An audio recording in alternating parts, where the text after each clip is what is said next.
আমাদের নিয়োগ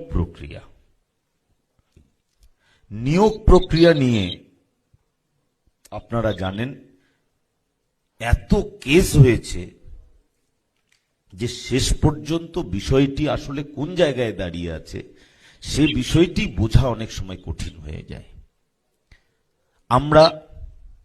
আমার দপ্তর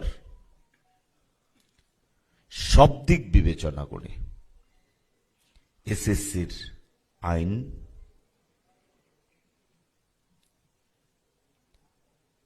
উচ্চ ন্যায়ালয়ের রায়, সরকারের মানবিক দৃষ্টিভঙ্গি, সমস্ত দিক দিয়ে বিচার বিবেচনা করে যথাযথ পদক্ষেপ অতি দ্রুত গ্রহণ করা হবে।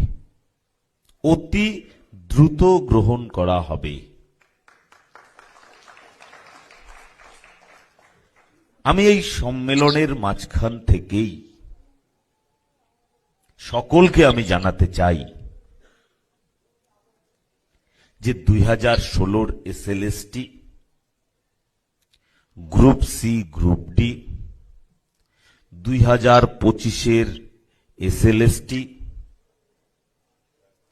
এই সমস্ত বিষয়ে আমার এবং আমাদের খুব ভালোভাবে জানা আছে।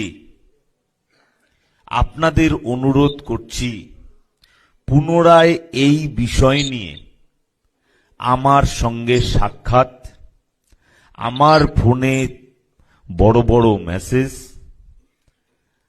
আমার মেইলে অজস্র মেইল আর করবেন না, এই অনুরোধটুকু রাখছি। বিষয়গুলো আমাদের পুরো জানা, কারণ এই বিষয়টি আমার সামনে এখন সবচেয়ে বড় একটি দরজা।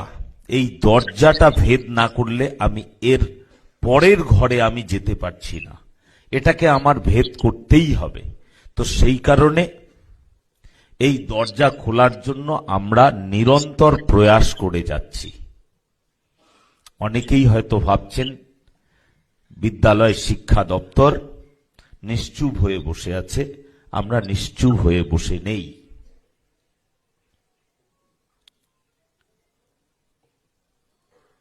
আমাদের দপ্তর সমস্ত দিক